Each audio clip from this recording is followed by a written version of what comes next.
नमस्कार। आज की हमारी वीडियो का विषय है विशेषण। विशेषण क्या होते हैं, इनके कितने भेद हैं, ये सब करने वाले हैं।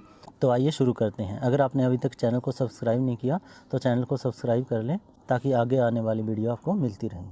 जो शब्द संज्ञा या सर्वनाम की विशेषता बताते हैं, जैसे गुण, रूप, रंग, आकार, संख्या, परिणाम, ये सब बताते हैं तो वे विशेषण कहे जाते हैं। जैसे सुंदर लड़की, चतुर बालक, काला घोड़ा, 4 खिलाड़ी, 1 सेर दूध। इनमें सुंदर, चतुर, काला, 4, 1 सेर ये सब विशेषण हैं। विशेषण जिस संज्ञा या सर्वनाम की विशेषता बताता है उसे विशेष्य कहा जाता है, यानी जिसकी विशेषता बताई जाती है उसे विशेष्य कहते हैं। जैसे काला घोड़ा, काला घोड़ा में काला है जो वो विशेषण है, तथा जो घोड़ा है वो विशेष्य है, क्योंकि घोड़े की विशेषता बताई गई है इसीलिए वो विशेष्य है। विशेषण प्राय विशेष्य के पहले आता है, पर वह बाद में भी आ सकता है। काला घोड़ा भाग रहा है, इस तरह से भी आ सकता है, घोड़ा काला है। ये बहुत परिश्रमी है। पहले वाक्य में विशेषण संज्ञा से पूर्व आया है, इसे विशेष्य विशेषण कहते हैं। अंतिम 2 वाक्यों में विशेषण संज्ञा या सर्वनाम के बाद आए हैं, उन्हें विधेय विशेषण कहते हैं। एक होता है प्रविशेषण, जो विशेषण की भी विशेषता बताए उसे प्रविशेषण कहते हैं। जो शब्द विशेषण की विशेषता बताता है उसे प्रविशेषण कहा जाता है। जैसे राम बहुत अच्छा लड़का है, यहाँ जो बहुत है वो प्रविशेषण है। अच्छा लड़का अच्छा विशेषण है, लड़के की विशेषता बताई गई है कि अच्छा विशेषण है, लेकिन बहुत अच्छा वो अच्छे की भी विशेषता बताई गई है, यानी कि जो विशेषण की भी विशेषता बताए उसे प्रविशेषण कहते हैं। विशेषण के भेद। विशेषण के 4 भेद हैं। पहला है गुणवाचक विशेषण, दूसरा संख्यावाचक विशेषण, तीसरा परिमाणवाचक विशेषण, चौथा है सार्वनामिक विशेषण। पहला है गुणवाचक विशेषण। जो शब्द किसी व्यक्ति या वस्तु के गुण, दोष, रंग, आकार, अवस्था आदि का बोध कराते हैं वे गुणवाचक विशेषण कहलाते हैं। जैसे सुशील बालक, अशिष्ट विद्यार्थी,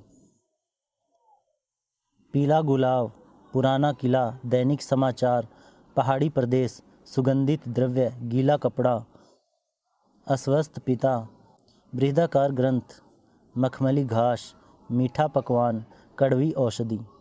ये सब किसी न किसी ये सब संज्ञा या सर्वनाम की गुण अथवा दोष बता रहे हैं। जैसे बालक कैसा है, सुशील है, ये उसका गुण है। विद्यार्थी कैसा है, अशिष्ट है, ये उसका अवगुण है। गुलाब कैसा है, पीला है, ये उसका रंग है। किला है कैसा, पुराना है, ये उसकी अवस्था है। तो इसी तरह से ये सब गुणवाचक विशेषण होते हैं। दूसरा है संख्यावाचक विशेषण। जो विशेषण किसी व्यक्ति या वस्तु की संख्या का बोध कराते हैं वे संख्यावाचक विशेषण कहे जाते हैं। जैसे 1, 2, 3, 400, 500, सहस्त्र, लाख, पहला, दूसरा, चौगुना, ये सब संख्यावाचक विशेषण हैं। संख्यावाचक विशेषण के भी 2 भेद हैं। पहला निश्चित संख्यावाचक और दूसरा है अनिश्चित संख्यावाचक। निश्चित संख्यावाचक यानी कि जो निश्चित हो संख्या। निश्चित संख्यावाचक विशेषण, इनसे निश्चित संख्या का बोध होता है। जैसे 1, 2, 4, आधा, पौना, तिहाई, पहला, दूसरा, तीसरा, प्रथम, द्वितीय, तृतीय। ये सब हमें पता चल रहा है कि स्थान कौन सा है, दूसरा है, प्रथम है, या कितना है, तिहाई है, या 4 है, 2 है। ये सब निश्चित है, इनका सही पता है। दूसरा है अनिश्चित संख्यावाचक विशेषण। इनसे निश्चित संख्या का बोध नहीं होता। जैसे कुछ लोग, थोड़े से मनुष्य, सब पशु पक्षी, बहुत से मकान, ढेर सारे रुपए।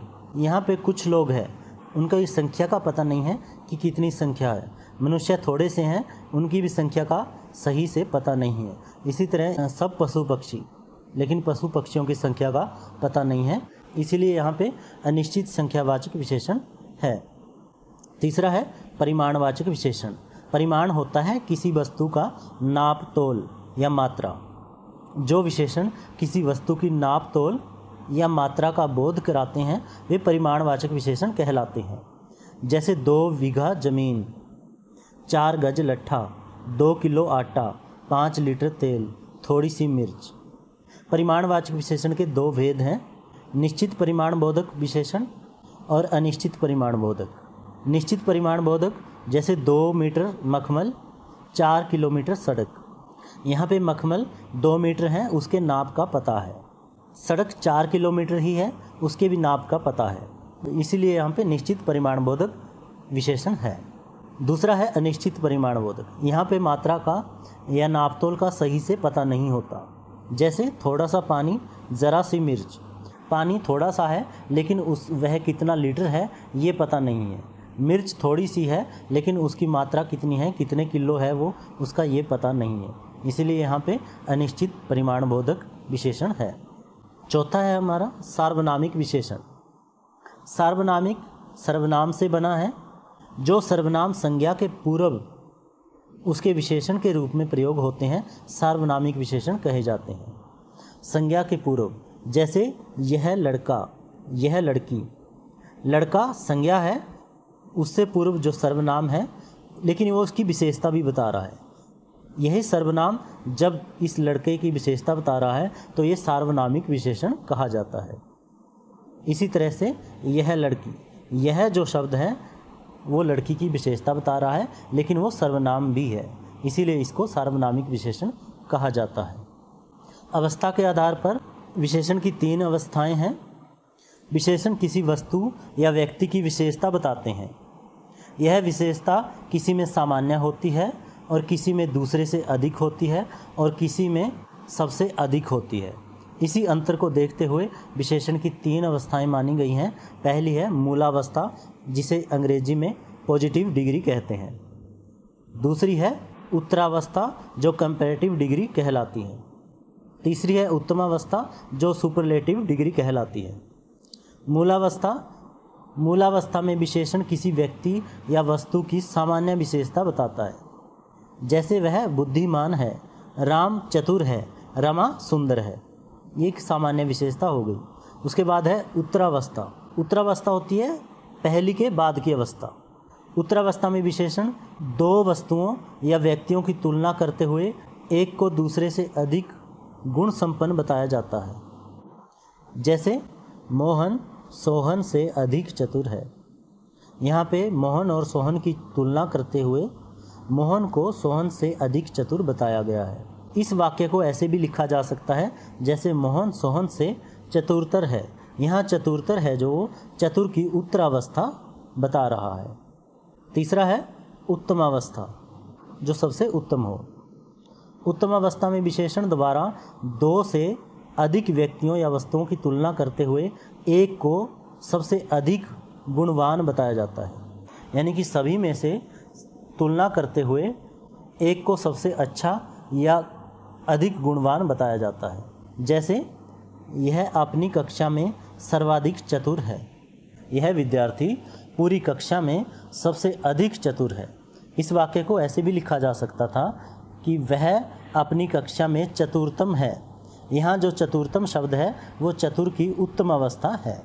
तो विशेषण में इतना ही। यह वीडियो आपको कैसी लगी कमेंट में ज़रूर लिखिएगा और चैनल को सब्सक्राइब ज़रूर कीजिएगा। धन्यवाद।